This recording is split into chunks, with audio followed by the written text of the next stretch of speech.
হারার বয়ে খেলে না, সেই কথাটা বলে না। নির্বাচনে একদল হারবে, একদল জিতবে, এটাই তো স্বাভাবিক। কিন্তু তাই বলে নির্বাচন কমিশনের সামনে দাঁড়িয়ে মত তৈরি করে জুলাই বিপ্লব পরবর্তী 4 কোটি যে তরুণ আছে, তরুণদের বিরুদ্ধে অবস্থান নিয়ে নির্বাচন বন্ধ করে দিবে, সেটা ছাত্র সমাজ মেনে নেবে না।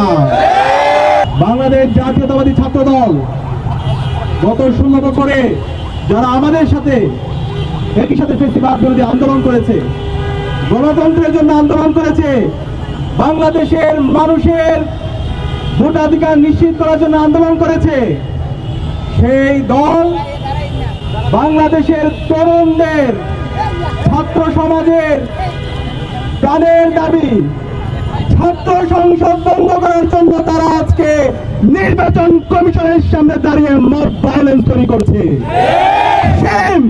লজ্জা, পুরো জাতির জন্য এটা একটু লজ্জা। আরে ভাই, এই নির্বাচন তো আমরা কেউ জিততেছি না, আবার হারতেছি না। এই নির্বাচনের মাধ্যমে জুলাইয়ের প্রজন্ম জিতছে, এটা কোনো একক দল অথবা একক কোনো ছাত্র সংগ্রাম জিতছে না। জুলাইয়ের যে প্রজন্ম তৈরি হয়েছে তাই জিতছে।